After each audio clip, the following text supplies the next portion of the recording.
안녕. 나는 독후감 쓰는 찍찍이 야옹이야. 내 독후감을 너희들에게 이야기해 줄게. 오늘 책은 삼체 일부 삼체 문제, The Three Body Problem이야. 삼체의 작가는 류치신으로 중국을 대표하는 과학 소설가셔.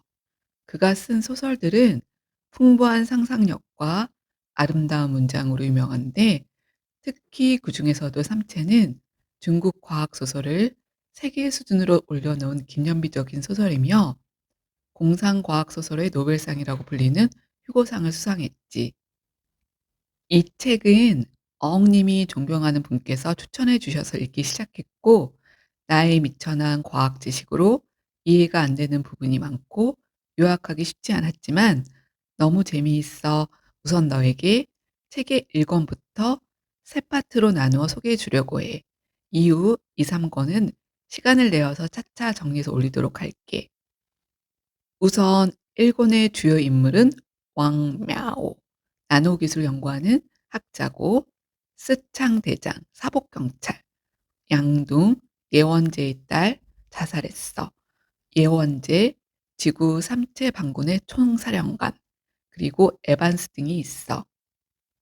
왕마오는 갑자기 자기를 찾아온 두 명의 경찰과 두 명의 육군 장교를 보고 당황했지.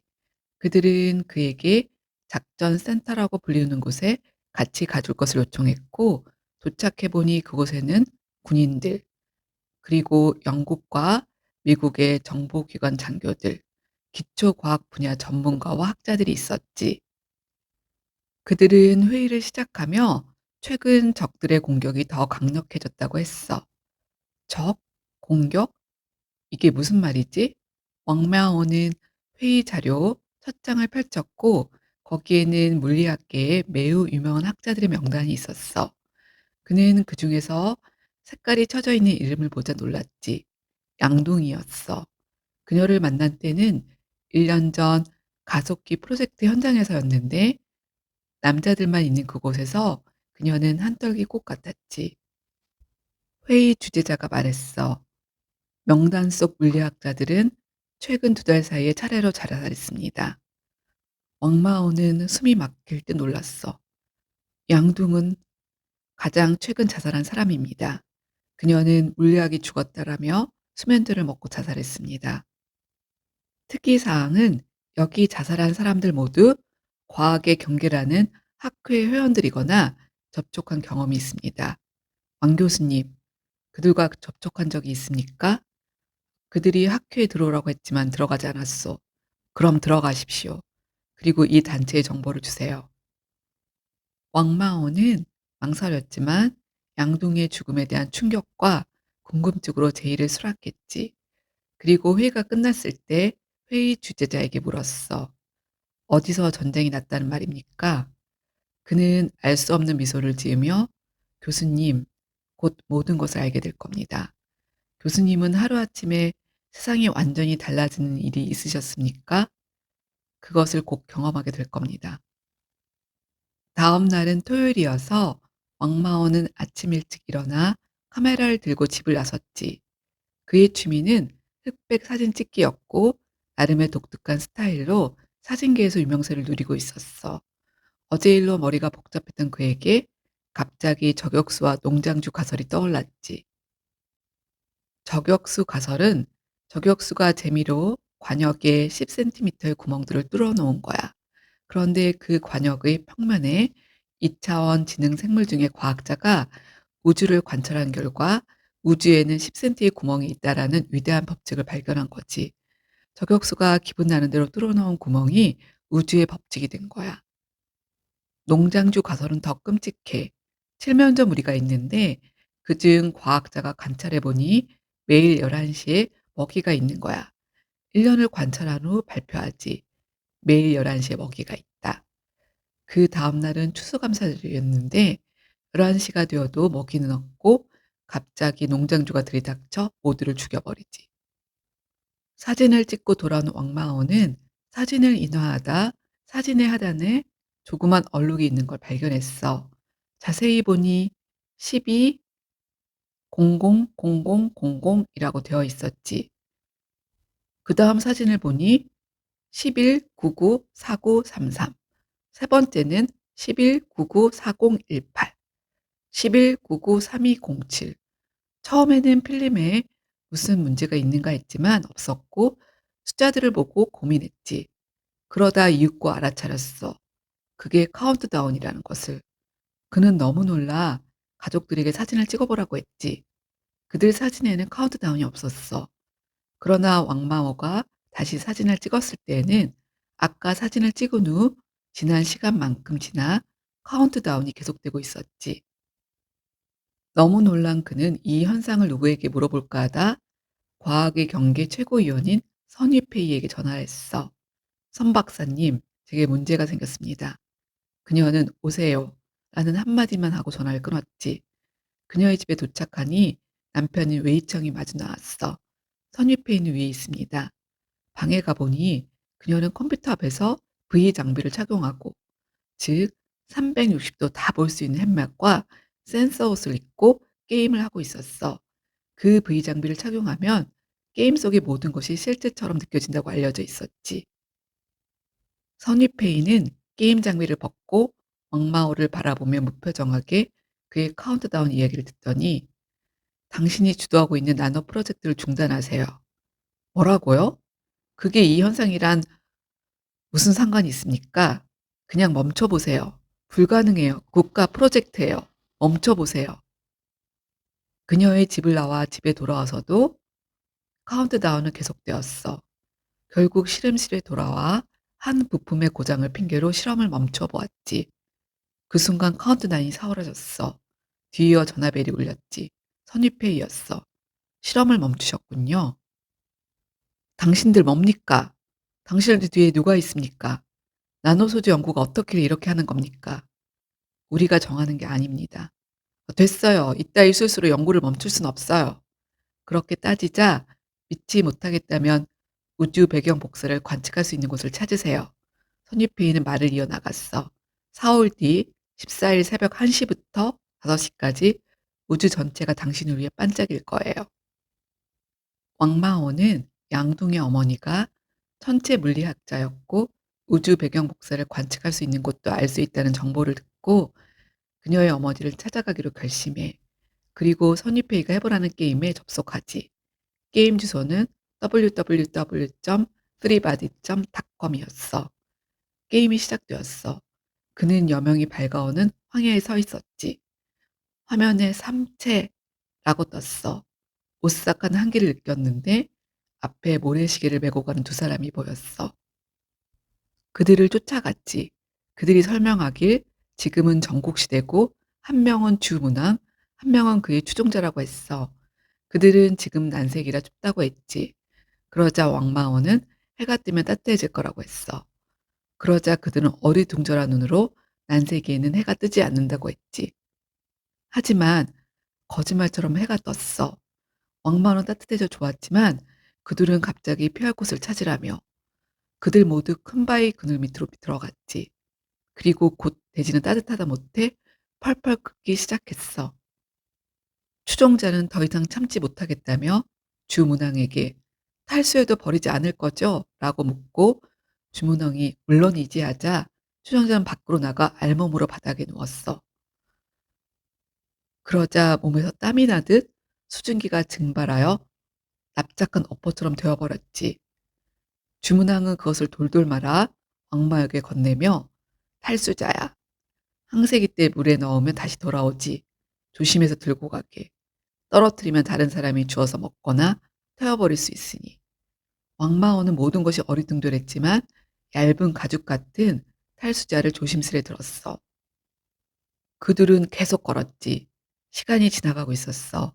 그리고 두 개의 비성이 나타났지. 두 개의 비성이 나타나면 항세기가 시작되지. 최대 두 개입니까? 아니, 세 개까지 나타나. 세 개의 비성은 더 좋은 세기를 얘기하는 겁니까? 무슨 소리야? 그런 일은 일어나지 말아야 해. 항세기는 얼마나 지속됩니까? 하루 또는 한 세기, 아무도 모르지. 난세기도. 이제 알겠지? 이 게임의 목표는 세계 태양의 운행 규칙을 파악하는 거야. 우리 문명의 생존이 여기 달려 있지. 제가 보기엔 규칙이 없어 보이는데요. 자네가 몰라서 그래. 당신은 알고 있습니까? 응. 그래서 내가 주왕을 찾아가는 거야. 먼 길을 돌아 드디어 주왕에게 도착했지. 주왕에게 주문왕은 큰 음량을 그려보며 항세기가 언제 시작되는지 점을 쳐보겠다고 했어. 그리고 그는 41일의 난세기, 5일간 항세기, 23일간 난세기, 18일간 항세기, 8일간 난세기, 이 난세기를 끝으로 3년 9개월 동안 항세기가 된다고 했지. 그렇다면 우선 자네가 말한 앞부분의 예측을 증명해 보라. 모래시계로 시간을 움직였어. 시간이 빠르게 흘러갔지. 미세한 오차가 있었지만 주문왕이 말한 것이 들어맞았어. 그리고 3년 9개월의 항세기 시작에 주왕은 병사들에게 명령해 큰 창고에 쌓여 있는 탈수자들을 호수에 던지라고 했지. 많은 사람들이 살아났어. 그 와중에 누군가는 손이나 다리, 심지어는 머리가 없어진 사람도 있었지. 8일 동안 거대한 축제가 열렸어. 근데 그 8일 후에 태양이 뜨지 않았지. 대신 세 개의 비성이 떴어. 탈수! 주왕이 급하게 외쳤지만 많은 사람들이 세 개의 비성이 만들어내는 혹한에 얼어붙어 부서졌고 심지어는 공기까지도 드라이 아이스처럼 얼어붙었지. 그리고 컴퓨터 자막에 제 137호 문명은 혹한 속에 멸망했다. 하지만 문명의 씨앗은 살아있다. 그것으로 3체 문명의 진화는 계속될 것이다. 게임에서 빠져나온 왕마오는 모든 것이 실제처럼 느껴지는 지독한 악몽에서 빠져나온 것 같았어. 그는 게임에 대한 생각을 떨쳐내지 못한 채로 양동의 어머니를 찾아갔지. 양동의 어머니 예언제는 예순 정도의 흰 머리칼에 마른 모습을 하고 있었어. 그녀는 양동을 추모해서 자기를 찾아온 왕마옥에 감동한 표정이었지. 예언제는 양동에 관해 이런저런 이야기를 들려주며 추억에 잠겼어. 예언제와 이야기를 나누다 우주 배경 복사를 관측할 수 있는 곳을 물어보았고 그녀는 국내에 두 군데가 있는데 그중 한 군데가 더 잘 보인다며 그곳에 있는 제자에게 연락해 주겠다고 했어. 왕마오는 예언자가 알려준 전파 천문 관측 기지로 가서 그녀가 소개시켜 준 연구원을 만나 식사를 하다 예언제에 대한 이야기를 듣게 되었지. 예언제는 단위에 있는 아버지를 바라보았어. 무거운 철모자를 쓴 아버지는 6명의 홍위병에 이끌려 나왔지. 그들은 물리학자이고 교수였던 아버지를 반동학계의 권위자인 아인슈타인의 상대성 이론을 강의한 반동분자라고 소리 높여 비판하며 누군가를 불렀어. 어머니였어. 어머니는 아버지를 향해 비판의 목소리를 높이며 그가 자기와 인민과 당을 기만했다고 외치는 거야. 아버지는 침착한 목소리로 꿋꿋이 반론을 제기했고 할 말을 잃어버리는 홍위병은 갑자기 아버지에게 고개를 숙이라며 폭력을 가했어. 그러다 폭력은 심해지고 10대 4명의 여자아이들은 무참히 아버지를 짓밟았지. 옆에 있던 남자 2명이 말렸을 때에는 이미 아버지는 죽고 말았고 어머니는 실성한 듯이 소리 높여 웃었어. 예어제는 소리를 지르며 울면서 단위로 뛰쳐나가려고 했지만 곁에 있던 학교 직원이 그녀를 꽉 붙잡고 놔주지 않았지. 그 후 대학원생이었던 예언제는 벌목 현장에 투입되었어. 그녀는 수백 년 된 나무들이 맥없이 쓰러지는 광내 현장을 지켜보았지. 우람하고 곱게 뻗은 나무들이 개발이란 이름으로 사정없이 베이고 초록이 가득했던 산은 황폐해지고 민둥산이 되었어. 그녀는 남모르게 남아있는 나무 등골을 만져보며 나무의 아픔과 고통을 느꼈지. 갑자기 누군가 예언자에게 말을 걸었어. 당신 기분 알 수 있어요. 이곳에서 우리 둘만 그럴 겁니다. 그는 벌목 현장에서 일하는 연대를 취재하는 기자였어. 그의 글은 섬세하고 예민함이 느껴져 예언자의 마음에 남아 있었지.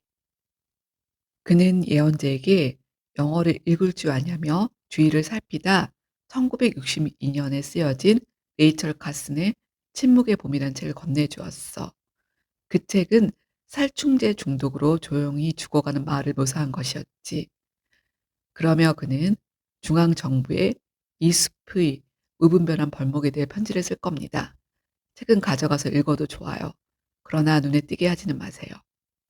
그와 예원재는 급속히 친해졌어. 그는 중앙본부에 쓸 편지를 초고했다며 예원재에게 보여줬지. 그리고 그것을 고쳐 다시 쓰려고 했을 때 팔이 아파 쓰지 못했고 예원재가 대신 대피를 해 주었어.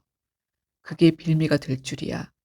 그 편지는 중앙 내부로 보내졌고 누군가의 영린을 건드려 조사가 시작되었지. 예원재는 본부에 호출되었어. 예원재. 이분은 정치부에서 나온 장주임이시다. 사실만 말하도록. 이 편지 자네가 썼나? 제가 쓴 게 아닙니다. 필정은 자넨데 누굴 대신해 써준 겁니다. 누굴 도왔지? 기자였습니다. 예언재 거짓말 하지 마. 우린 이미 조사를 끝냈어. 기자는 그냥 널 대신해 편지를 보내준 것뿐이야. 너는 불손한 책을 읽고 그 영향을 받아 그런 편지를 쓴 거지. 그렇게 예언재는 감시단의 구치소로 끌려갔어. 냉기도 없는 추운 방에 덜덜 떨고 있는데 두 명이 찾아왔지. 수행원이 모시고 온 여자를 군사법원의 군 대표라고 소개했어. 그녀는 미소 띤 친근한 표정으로 "여기는 상당히 춥군요. 예언제 젊군요. 이런. 젊으니까 실수할 수 있어. 유치한 시절은 나도 있었거든. 잘못을 인정하고 개혁에 동참하면 되어요." 그러며 여기 이 문서에 사인을 해요. 그녀는 아기에게 우유를 먹이는 엄마와 같이 예언제를 달랬어. 예언제는 문서를 보았지. "응응. 사인만 하면 돼. 그럼 너는 괜찮아질 거야." 예언제는 문서를 읽어보았지. 거기에는 아버지와 아버지의 동료들, 그리고 모르는 사람들의 이야기를 나눈 내용이 가득 차 있었지. 그것은 잘 짜여진 각본 같았어.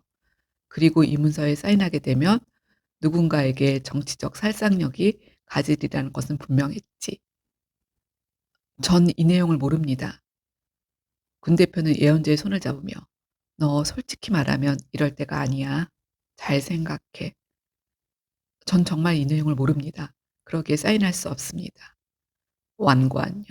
그러며 군 대표는 옆에 있던 얼음물을 예언재에 붓고 나갔지. 예언재의 세상은 온통 얼어붙었고 점차 정신을 잃어갔어. 여기까지가 1 권의 일부 이야기야. 넷플릭스에서 3 채를 방영하는 것을 보고 있는데 책의 내용과 조금씩 틀리더라고.